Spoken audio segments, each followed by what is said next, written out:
50 years after his father's first ascent of Everest, Peter Hillary climbs the last steps to the summit. What do you think, Peter? Oh, it's great to be here.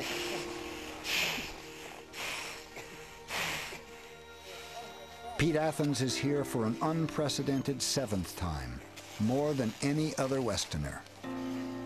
There were upwards of 50 people on top. There were people coming up from the north side as well, so it was a little bit of an international scene up there. There were Italians and Hungarians. We really couldn't even get a good interview spot for Peter right on the very top, which is what I wanted, which was kind of funny. But we took it in stride, and he was a little bit off to the side, which I think worked out better. Base camp, base camp. This is Everest summit, over. Loud and clear. Congratulations on getting to the top. Thank you, Jumling. Everybody is here. Everybody is safe. All 5 Sherpa members, all 3 foreign members. I'm pretty low on oxygen. We're going to have to move pretty quickly to do our calls and get our photos taken, over. All right, that's great. Don't stay up there too long. The weather's moving in.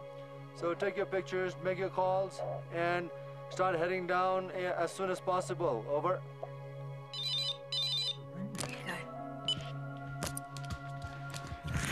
Hello? Dad, it's Peter. We're on the summit. Can you hear us? Dad? Hello, are you there, Peter? Dad, it's Peter here. Can you hear me? Oh, yeah, I can hear you. How are you? Oh, good. Well, we're on the summit of Everest. We've been here for 40 minutes. It's cloudy all around, but we're on top of it all. It's an amazing outlook, Dad. Yeah, how was the Hillary step? Look, I've got to say, Not only the Hillary step, but the climb up onto the south summit. It's really steep and really exposed, and I feel really emotional about being up here because you guys...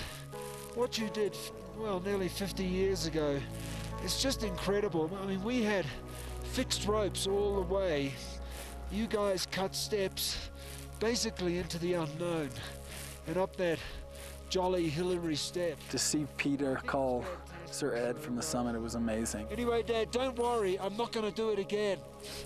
It was sort of a bittersweet moment for me because, you know, I wanted to talk to my father and, you know, tell him how proud I was of him and how proud I was to be on the summit again.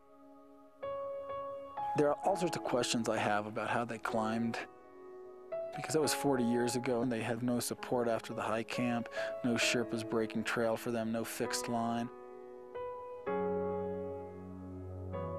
Sorry, Pete, I'm getting a bit emotional.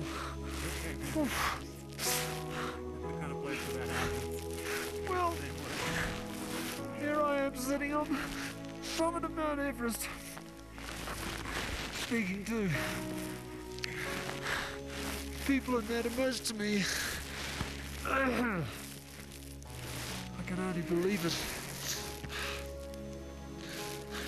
I'll try not just to cry the whole time, though. Those who have stood on the highest point on earth return with hard-earned wisdom, having caught a brief glimpse into what it might have been like for the 2 men who were first. I feel a very strong kinship with Tenzing.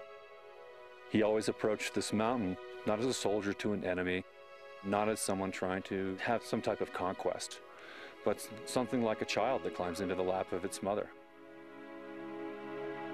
I don't think he ever came here and forced his will on this mountain. I think he came to this mountain with compassion and love, and I think that's why he was successful. I was very happy, and I said, hey, look, Mother Goddess, this is my first and last time. I'm not gonna come back. Anyway, thank you very much to keep everyone safe and to let us stand on the top of it.